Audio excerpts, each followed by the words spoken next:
Shalom, apa kabar? Puji Tuhan, Bapak Ibu semua. Saya percaya kita semua adalah penjagaan perlindungan Tuhan yang sempurna. Amin. Ya, saudara sehat. Amin. Saya juga di sini super sehat. Haleluya. Puji Tuhan. Di luar sana banyak kabar yang tidak baik, tapi hari ini kalau saudara ada bersama-sama dengan saya akan saya pastikan saudara mendengar kabar baik. Amin. Hari ini tanggal 1 November, hari yang luar biasa. Kita masuk di bulan-bulan terakhir di tahun 2020, dan tidak lama lagi kita akan mau Natalan nih ya. Haleluya. Dan kita akan akhiri tahun ini. Saya percaya tahun ini adalah tahun yang rahmatnya Tuhan. Tetap kebaikan Tuhan ada buat saya dan saudara. Amin. Haleluya. Nah, kita di TLWS ini, di The Living Word, kita masih ada dalam tema besar kita, yaitu hidup dipimpin oleh Roh Kudus. Dan subtema kita adalah identitas kita dalam Kristus. Saudara sudah tahu kemarin kita sudah belajar bersama-sama mengenai siapa kita dalam Kristus, apa yang bisa kita lakukan, ya, dan hal-hal yang dahsyat. Nah, hari ini saya akan kasih judul masih tetap di dalam identitasmu. Salah satu identitasmu adalah Anda mengenal, mengetahui, menemukan, mengikuti dan mendapatkan panggilanmu, your calling. Hari ini judulnya adalah your calling, panggilanmu ya. Haleluya. Nah, saya tahu panggilan kita adalah rencana khusus bagi Tuhan untuk hidup kita. Apakah saudara mengenal atau tidak, saudara menyadari atau tidak, tapi kita memiliki panggilan Tuhan yang sangat tinggi dalam hidup kita. Nah, ini bukan sesuatu yang Tuhan pikirkan kemarin atau pikirkan hari ini, tapi dia pada saat Anda lahir, ya, panggilan itu sudah ada dalam hidupmu. Amin. Dan dia telah mempersiapkan Anda untuk berada dalam panggilan itu sepanjang hidupmu. Haleluya. Nah, sebagaimana kita tahu kemarin, setelah kita tahu identitas kita di dalam Kristus, langkah berikutnya adalah kita perlu mengetahui apa panggilan kita. Kita dipanggil untuk apa sih? Ya, apa tujuan hidupmu? Apakah hanya bangun tidur, kemudian makan, kerja, makan, tidur, bangun lagi, dan seterusnya seperti itu? Ya, tentu saja tidak ya saudara ya. Ini adalah satu rutinitas kehidupan, tapi saudara tidak dipanggil untuk hidup dalam satu rutinitas seperti itu. Nah, semua pembicaraan tentang panggilan di dalam lingkungan kekristenan ini dapat membuat kita merasa pusing ya. Nah, di mana posisi kita sekarang ini dia? Nah, saya mau katakan bahwa hidup kita ini dia bukan hanya kita merasa nyaman atau merasa baik di beberapa waktu. Nah, bila Anda tidak berhati-hati, maka kita akan terjebak dalam banyak melakukan aktivitas daripada menjadi, ya. Doing versus being, ya. Doing itu melakukan aktivitas, tapi kita sebenarnya adalah menjadi yang paling penting, ya. Karena ini adalah panggilan kita, tujuannya. Nah, menjadi di sini adalah bagian paling penting dari takdir Anda ya. Nah, kemudian ada pertanyaan saudara, apakah saya perlu tahu segala sesuatu mengenai panggilan saya? Nah, saya kurang setuju dengan pendapat ini bahwa kita perlu mengetahui segala sesuatu tentang panggilan kita. Nah, tapi setidaknya saudara punya sense atau bisa merasakan sebenarnya kemana tujuan Anda, ya.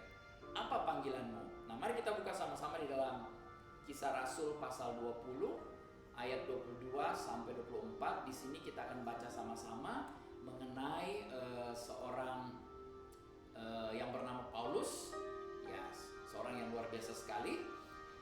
Di dalam Kisah Rasul 20 ayat 22, tetapi sekarang sebagai tawanan roh, aku pergi ke Yerusalem dan aku tidak tahu apa yang akan terjadi atas diriku di situ, selain daripada yang dinyatakan Roh Kudus dari kota ke kota kepadaku, bahwa penjara dan sengsara menunggu aku. Tetapi aku tidak menghiraukan nyawaku sedikit pun, asal saja aku dapat mencapai garis akhir dan menyelesaikan pelayanan yang ditugaskan oleh Tuhan Yesus kepadaku untuk memberi kesaksian tentang Injil kasih karunia Allah. Amin. Puji Tuhan. Nah, sampai di sini saudara, ada satu kata yang menarik buat saya adalah tawanan roh, ya. Nanti hal ini kita akan pelajari di beberapa minggu yang akan datang.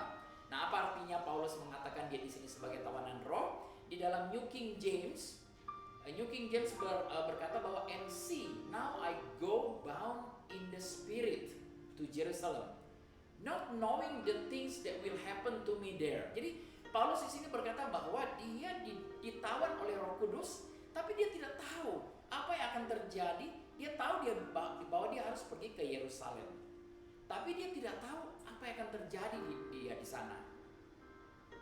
Dia tidak mengetahui. Ayat berikutnya dia bilang bahwa yang dia tahu bahwa dia di sana akan mengalami penderitaan, ya bahkan mungkin akan dipenjara ya.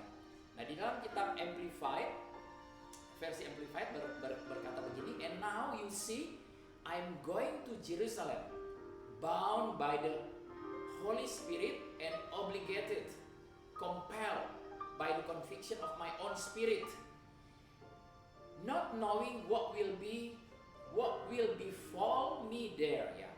Jadi kalau saya terjemahkan, dan sekarang kamu lihat saya akan pergi ke Yerusalem, terikat oleh Roh Kudus dan wajib, dan didorong oleh Roh di dalam keyakinan saya sendiri, tidak tahu apa yang akan menimpa saya di sana. Nah, saudara tahu kalau saudara belajar di dalam Kisah Rasul ini Paulus sedang ada di kota bernama Miletus, ya, dalam perjalanan menuju ke Yerusalem. Nah, Miletus di sini adalah satu kota yang indah sekali. Kalau saudara pernah pergi ke daerah Turki, ini sekarang daerah Turki ya, itu adalah kota pelabuhan di pantai barat Asia Minor, Asia Kecil. Saat itu dikatakan Asia Kecil ya, Asia Minor. Sekarang namanya Turki ya.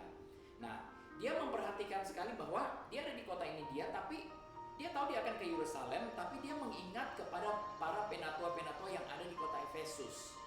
Nah, kota Miletus dengan kota Efesus itu berjarak kurang lebih 100 km. Nah, kalau 100 km, sekarang ini saudara pakai mobil Jakarta Bogor kurang lebih 100 km ya. Kurang lebih kalau rata-rata kecepatannya 100 km, ya Anda bisa sampai 1,5 jam sampai 2 jam tiba di sana pakai mobil. Tapi zaman dulu, ya Paulus mengutus seseorang untuk pergi.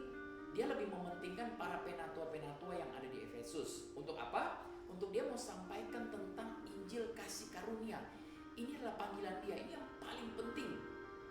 Jadi seorang utusan diutus ke kota Efesus ini berjalan 100 km, kemudian balik. Saya nggak tahu, itu mungkin butuh waktu kurang lebih sehari penuh ya, kalau jalan kaki. Ya coba aja saudara Google Map, dari Jakarta ke Bogor jalan kaki berapa jam kira-kira. Ya mungkin bisa sekitar 6 jam, 7 jam, 8 jam, saya nggak tahu ya, tergantung saudara kuat atau enggak. Tapi zaman dulu seperti itu. Nah, apa yang terjadi kemudian? Para penatua-penatua yang dari Efesus datang, mereka semua datang, dan mereka berkumpul di kota Miletus ini Nah, Miletus ini dianggap sebagai salah satu kota Yunani yang terbesar dan terkaya pada zaman itu. Sekarang kalau saudara Google itu hanya sekedar reruntuhan. Kota yang sangat indah. Nah, saya tertarik sekali membaca perjalanan Paulus ini, dan saya punya keyakinan satu hari nanti saya akan pergi berkeliling. Nah, dia di situ di ayat sini dia katakan bahwa dia berjalan dari pulau ke pulau, dan dari pulau ke pulau itu dia sudah mendapat conviction, sesuatu impresi di dalam hatinya bahwa dia harus tujuannya pergi ke Yerusalem. Untuk apa? Dia tidak tahu.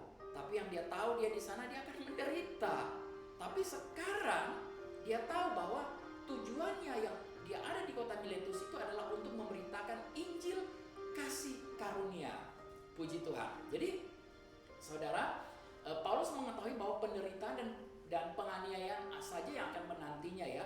Itu nanti saudara bisa baca di dalam Kisah Rasul 20 ayat 23. Namun dia menyerahkan kehidupannya kepada Allah, ya, tanpa mengetahui apakah itu akan membawa hidup atau mati di sana ya. Nah, Paulus sedang berbicara tentang takdirnya. Dia percaya dia seharusnya pergi ke Yerusalem, dan itu sudah cukup baginya. Ya, dia tidak khawatir tentang apa yang akan terjadi ketika dia sampai di sana. Oke? Nah, dia menjadi tawanan roh. Kenapa kita harus menjadi tawanan roh? Nanti saudara, saya akan jelaskan ini di minggu-minggu akan datang. Hari ini saya mau sampaikan bahwa faktanya Yesus juga memberi kita satu instruksi yang serupa, bahwa kita tidak perlu memikirkan apa yang akan terjadi di kemudian hari. Ya, di dalam Matius 6 ayat 34 ini sangat jelas sekali Yesus berkata, sebab itu janganlah kamu khawatir akan besok, karena besok mempunyai kesusahannya sendiri. Kesusahan sehari cukuplah untuk sehari. Nah, saya suka baca dengan ayat-ayat pembanding firman Tuhan yang lain.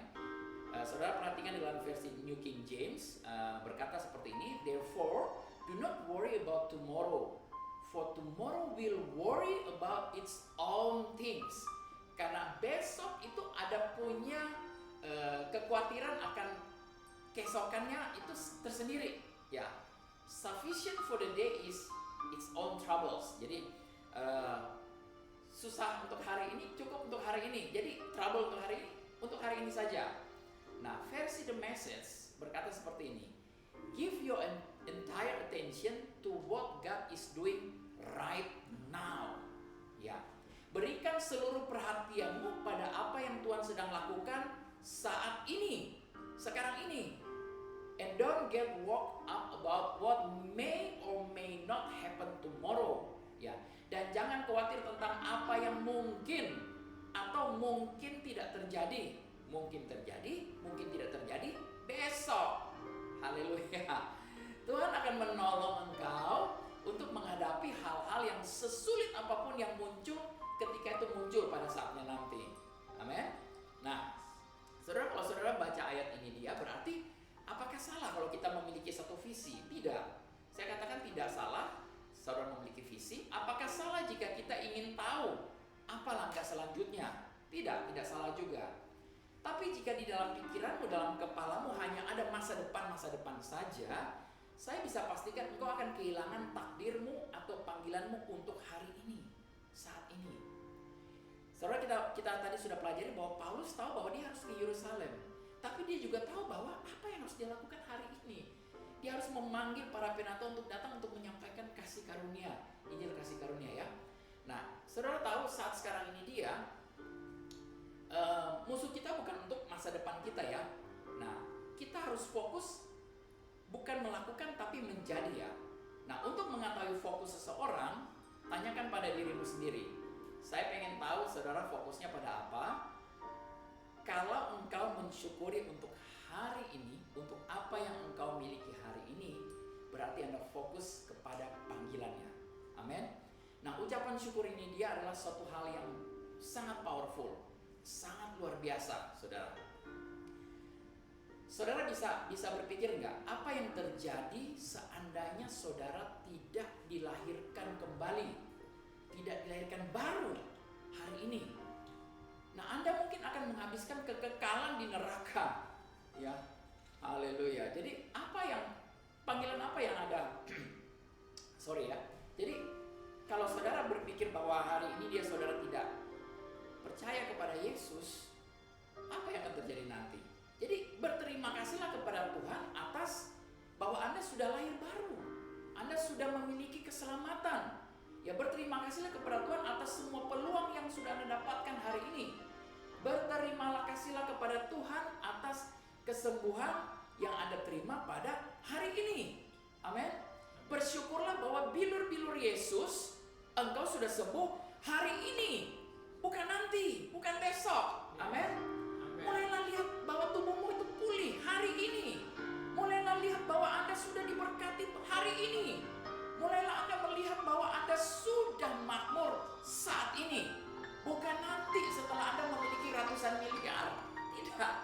Hari ini pun saya mau pastikan engkau sudah diberkati. Amin. Nah, saudara, bersyukurlah untuk apa yang engkau miliki hari ini. Bersyukur untuk keluarga yang engkau miliki hari ini. Amin. Meskipun ada mungkin keluargamu, ada beberapa orang yang mungkin cerewet. Ya, bersyukur kepada Tuhan atas teman-temanmu. Ya, meskipun mungkin dengan segala kelebihan, kekurangan mereka, ya bersyukur. Kita masih bisa punya teman-teman yang luar biasa. Amin. Dan bersyukurlah kepada Tuhan atas tingkat kemakmuran yang Anda miliki hari ini. Amin. Ya saudara, jangan khawatir tentang tingkat kemakmuran yang nanti. Haleluya, amin. Hari ini seberapa banyak Tuhan memberkati saudara, syukuri. Amin. Tuhan, terima kasih untuk motor yang saya miliki hari ini. Puji Tuhan, terima kasih.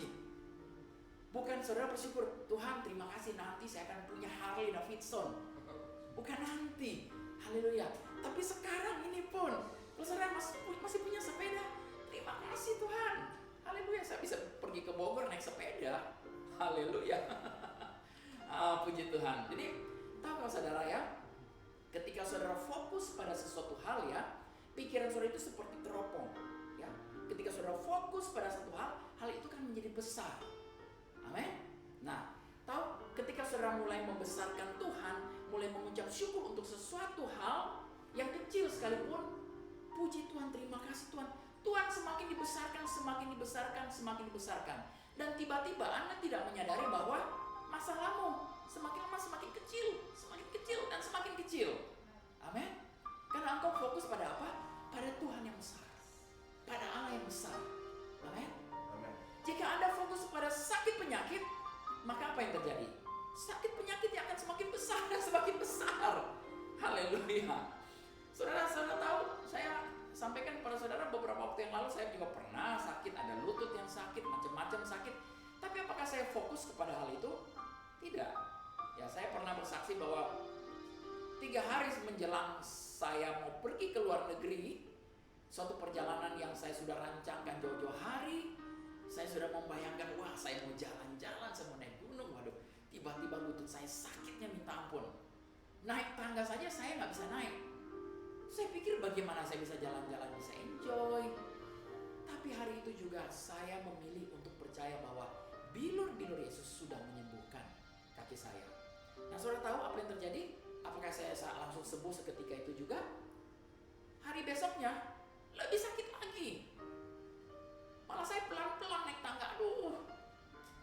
Yang sebelah kanan sakit, sebelah kiri enggak. Jadi saya bisa loncat-loncat pakai kaki kiri, tapi kaki kanan enggak bisa naik. Saya boleh dibilang merayap naik begitu. Istri saya tidak tahu. Saya tidak mau kasih tahu siapa-siapa. Kenapa? Kalau saudara kasih tahu ke siapa-siapa, orang-orang lain akan mulai berkata bahwa, nah, kamu harus begini dan kamu harus begitu. Ya, kenyataannya saya sakit waktu itu. Tapi saya tahu kebenarannya adalah oleh bilur-bilur Yesus saya sudah sembuh. Dan saya percaya Tuhan, terima kasih buat kesembuhan. Saudara tahu ketika kita mengucap syukur, ada firman Tuhan berkata bahwa mengucap syukur dalam segala hal. Nah, pada saat sakit, apa yang harus kita ucapkan syukur? Bukan sakit penyakitnya yang harus kita berterima kasih. Salah besar kalau saudara bilang, Tuhan terima kasih untuk sakit penyakit ini. Karena sakit ini aku bisa lebih banyak waktu untuk bisa merenungkan firman. No, itu salah besar saudara. Ya, mengucap syukur dalam segala hal, walaupun saudara dalam keadaan sakit, bukan berarti saudara mengucap syukur untuk sakit penyakitnya, tapi saudara mengucap syukur untuk kesembuhan yang Tuhan sudah berikan. Amin. Jadi waktu itu saya mengucap syukur, saya terima kasih Tuhan, walaupun sambil loncat-loncat, Tuhan terima kasih, aku sudah sembuh. Kenyataannya masih sakit, tapi kebenarannya aku sudah sembuh. Puji Tuhan, terima kasih. Aku tidak mau memikirkan lagi sakit penyakit ini dia. Dalam nama Yesus, bilur-bilur Yesus sudah sembuhkan aku. Aku mulai mengucap syukur. Dan saudara tahu ketika kita mulai fokus pada hal-hal yang seperti itu, pada kesembuhan, pada tubuh yang sehat, tiba-tiba pada hari hanya saya bangun pagi, sudah mau berangkat. Terima kasih Tuhan, saya udah beres-beres jam. Sampai di airport saya baru sadar, kemarin kan kaki saya sakit banget. Sekarang udah gak sakit sama sekali. Haleluya, puji Tuhan. Dan saya bisa, ya selama 1 minggu, hampir 2 minggu itu kita jalan-jalan dan saya mengucap syukur. Malah bisa naik-naik tangga, bisa segala macam, bisa naik gunung. Wah, dahsyat sekali. Ya, amin. Jadi kalau saudara sekarang fokus kepada sakit penyakit, mulai alihkan kepada betapa besarnya Tuhan kita, yang karena Yesus Kristus dia sudah mati untuk menebus segala dosa, maupun untuk menanggung semua sakit penyakit, menanggung segala kemiskinan, kebangkrutan, apapun namanya yang telah dibuat oleh dosa, oleh iblis. Itu semua sudah ditanggung kepada Yesus supaya saudara dan saya tidak perlu lagi menanggungnya. Amin. Ya. Jangan fokus lagi kepada hal itu. Kadang-kadang ada orang masih fokus kepada kekurangan. Ya. Aduh, hari ini kurang nih, pendapatan kurang. Hari ini kurang nih hasilnya. Kalau saudara fokus kepada kekuranganmu, saya bisa pastikan yang paling besar dalam hidupmu adalah kekurangan. Haleluya. Padahal firman Tuhan berkata hidup kita naik terus menjadi kepala dan bukan ekor. Amin. Hidup kita diberkati. Amin. Kita adalah orang sehat yang menolak sakit penyakit. Kita adalah orang yang diberkati hidup dalam kemakmuran yang menolak segala kekurangan. Amin. Tolak semua kekurangan itu, tolak semua sakit penyakit itu. Fokuslah pada kebaikan Tuhan. Amin. Amin. Saudara tahu ketika saudara fokus kepada hal-hal yang positif seperti itu pada kebenarannya, itu yang akan menjadi besar. Nah, ada satu cerita saudara, ada seorang kriminal yang bertahun-tahun dia melakukan begitu banyak kejahatan, tapi kemudian akhirnya kena tangkap polisi, dia ditembak, dia harus ditembak dan mati. Nah, pada saat mati dia sudah terbaring seperti itu, datanglah detektif dan para polisi yang memeriksa. Kemudian seorang yang tahu bahwa ada satu detektif yang selalu berpikir positif, dia pengen tahu nih, dia mau ngomong apa terhadap penjahat ini. Terus dia bilang, apa yang kamu bisa ngomong tentang penjahat ini yang sudah mati ini? Detektif ini bilang begini, ya paling tidak giginya putih, bersih. Ada sesuatu yang positif dari penjahat ini dia ya. Paling tidak dia bilang dia mati dalam kondisi tersenyum, giginya kelihatan masih putih. Haleluya, puji Tuhan. Kadang-kadang ketika pikiran kita ini dia sudah tertutup dengan segala masalah persoalan, kita tidak bisa lagi melihat sesuatu yang Tuhan sudah lakukan sebenarnya ya. Haleluya. Bersyukur pada Tuhan apa yang sudah Tuhan lakukan dalam hidupmu hari ini. Itu tidak berarti Anda harus meninggalkan atau melupakan apa yang akan dia lakukan esok hari atau hari-hari yang akan datang. Sebaliknya ketika Anda mengucap syukur untuk hari ini, itu akan membantu Anda untuk mempersiapkan diri untuk menerima apa yang akan dia lakukan di hari-hari yang akan datang, di hari besok. Amin. Ketika saudara mulai mengucap syukur hari ini untuk kesehatan, untuk kesembuhanmu, saudara bisa melihat bahwa Tuhan akan memakai hidupmu dengan dahsyat dan luar biasa. Amin.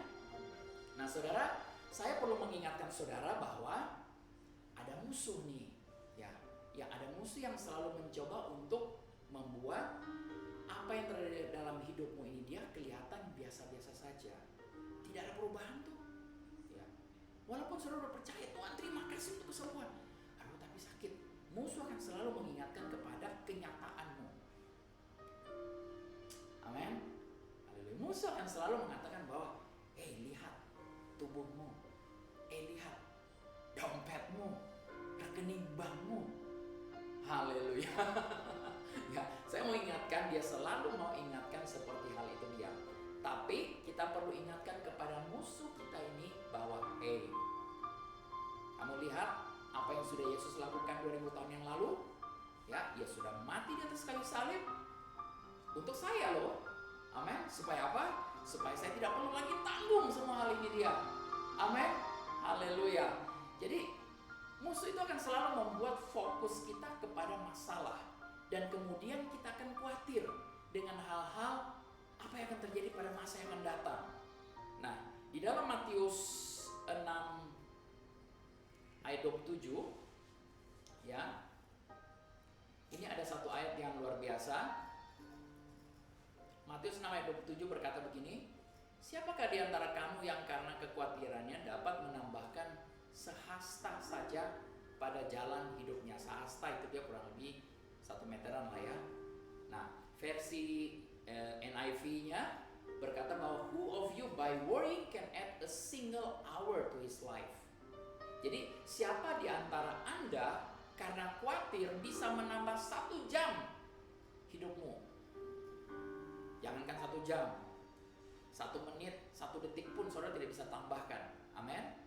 Nah, ada versi yang bagus di dalam The Message. The Message berkata, has anyone by fussing in front of the mirror even ever gotten taller by so much as an inch? Jadi ini bahasa Indonesia berkata begini, Adakah orang yang punya cermin terus rewel-rewel depan cermin? Oh inilah itulah. Terus bisa menambah 1 senti tingginya atau 10 senti? Nggak bisa ya. Haleluya. Nah, Matius 6 ayat 26 berkata bahwa pandanglah burung-burung di langit yang tidak menabur, tidak menuai, tidak mengumpulkan bekal, tidak punya rekening bank, tidak punya investasi, saham, nggak ada. Burung-burung tidak punya usaha macam-macam. Ya, haleluya. Tapi apa? Diberi makan oleh Bapamu yang di surga. Bukankah kita jauh lebih berharga dari burung-burung itu? Ya, amin, haleluya. Saya mau katakan hari ini dia bahwa lihatlah hidupmu hari ini. Lihatlah dengan penuh ucapan syukur. Fokuslah kepada apa yang ada pada hari ini. Dan kemudian hari-hari yang akan datang, saudara akan mulai melihat step demi step Tuhan akan menuntun hidupmu. Ya, tanyakan kepada hidupmu, apakah panggilan Tuhan buat saya untuk hari ini? Nah, saudara, panggilan Tuhan dalam hidup kita yang terutama ini, coba kita buka sama-sama dalam Kolose 3 ayat 15. Kolose 3 ayat 15 berkata, hendaklah damai sejahtera Kristus memerintah dalam hatimu, karena untuk itulah kamu telah dipanggil menjadi satu tubuh dan bersyukurlah. Ya. Let the peace of Christ rule in your hearts, since as member of one body you were called to peace. Jadi kita dipanggil untuk hidup dalam damai sejahtera Tuhan. Nah, damai sejahtera ini bahasa aslinya, bahasa Ibrani itu adalah Irene ya. Ada beberapa orang teman saya yang kasih nama Iren. Ya, itu artinya damai sejahtera.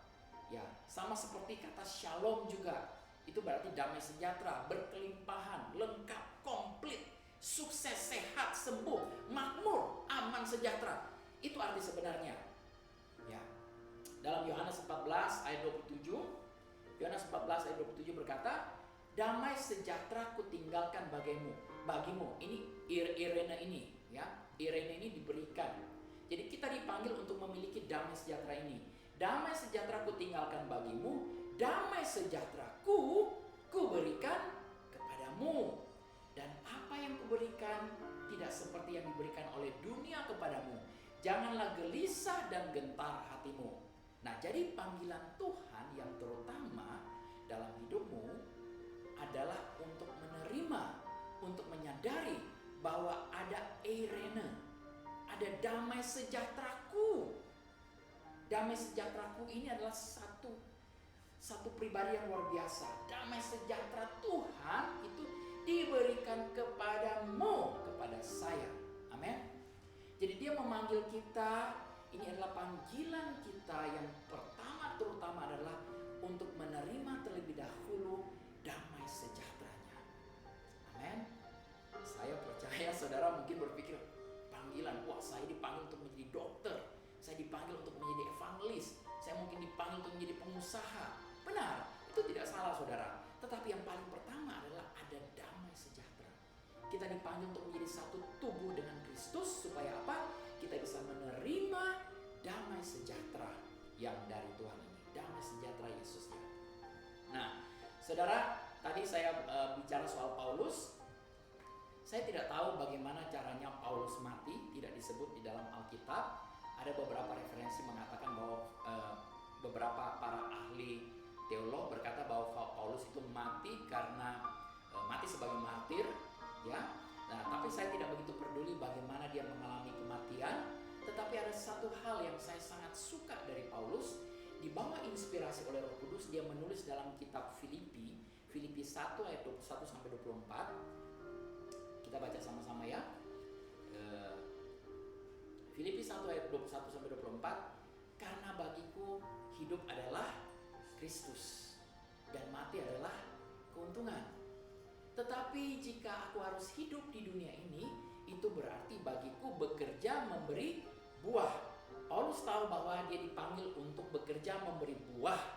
Jadi mana yang harus kupilih? Aku tidak tahu. Maksudnya mana yang harus dia pilih? Apakah mati atau hidup? Dia tidak tahu. didesak dari dua pihak. Aku ingin pergi dan diam bersama-sama dengan Kristus. Itu memang jauh lebih baik. Tetapi lebih perlu untuk tinggal di dunia ini karena kamu. Karena saudara, saya lebih memilih untuk tinggal di dunia ini juga. Amin. Saudara juga bisa memilih untuk tetap tinggal dalam dunia ini. Dia untuk apa? Untuk bersama-sama bekerja memberi buah. Haleluya. Saudara siap untuk menghadapi takdirmu pada panggilanmu hari ini? Ya, bagaimana hidupmu hari ini? Hari ini kita dipanggil untuk mengalami semua kepenuhan Kristus. Hari ini kita dipanggil untuk menjadi sembuh. Hari ini kita dipanggil untuk makmur. Hari ini kita dipanggil untuk hidup dalam sukacita dan damai sejahtera Tuhan. Amin. Puji Tuhan. Mari sama-sama kita berdoa, saudara. Bapa, kami bersyukur untuk kebaikan-Mu ya Tuhan. Kami memiliki Irene, kami memiliki damai sejahtera-Mu. Karena untuk inilah kami dipanggil untuk hidup di dalam kepenuhan Kristus. Terima kasih Tuhan. Inilah jati diri kami sebenarnya. Terima kasih Tuhan. Karena kami hari ini Dia penuh dengan damai sejahtera. Bukan karena kami melihat kenyataan Tuhan, tapi karena kami tahu kami dipanggil untuk hidup dalam damai sejahtera ini. Kami tahu kami sembuh dan sehat dan makmur. Karena itu adalah keinginan-Mu, kehendak-Mu bagi kami untuk kami miliki hari ini juga ya Tuhan. Terima kasih Bapa. Kami tahu adalah lebih berbahagia ketika kami ada bersama-sama dengan Engkau, ketika kami meninggalkan dunia ini. Tapi kami tahu juga kami ada dalam dunia ini Dia untuk hidup, bekerja dan berbuah bagi Engkau. Inilah panggilan Engkau bagi kami ya Tuhan. Terima kasih Bapa. Terima kasih untuk kabar baik yang luar biasa hari ini. Kami mau menerima damai sejahtera. Damai sejahtera yang melampaui segala akal, memenuhi hati dan pikiran kami. Dan kami tahu saat ini juga Bapa, di dalam nama Yesus ada orang-orang yang mendengar di luar sana. Ketika engkau dalam keadaan sakit, Bapa, kami berdoa dalam nama Yesus. Hari ini juga engkau alami kesembuhan yang sempurna. Terima kesembuhan itu hari ini juga, saat ini juga, bukan nanti, bukan tahun depan, bukan bulan depan. Hari ini juga di dalam nama Yesus Bapa. Terima kasih Tuhan. Kami tahu kuasa kesembuhan itu mengalir saat ini juga di dalam nama Yesus. Kemakmuran, kelimpahan itu juga mengalir saat ini juga. Hari ini juga terima dalam nama Yesus. Kami menerima semua kepenuhan ilahi. Kami menerima segala berkat rohani dalam kerajaan surga. Terpujilah Allah Bapa dan Tuhan kita yang dalam Kristus Yesus telah mengaruniakan kepada kita semua segala berkat rohani dalam kerajaan surga. Terima kasih Bapa. Dan saudara-saudaraku yang kekasih, ketahuilah bahwa Allah menyertai engkau. Allah memanggil engkau untuk hidup dalam damai sejahtera-Nya. Inilah panggilan Dia bagi hidupmu ya. Terima kasih Bapa. Kasih setia dari Tuhan menyertai saudara. Penyertaan, penjagaan, perlindungan dari Allah Roh Kudus menyertai kita semua mulai saat ini sampai Maranatha, sampai pada saat Yesus datang kembali untuk kedua kali untuk menjemput saudara dan saya bersama-sama di awan. Di dalam nama Tuhan Yesus Kristus. Haleluya. Amin. Puji Tuhan saudara. Saya percaya saudara diberkati dan shalom. Sampai ketemu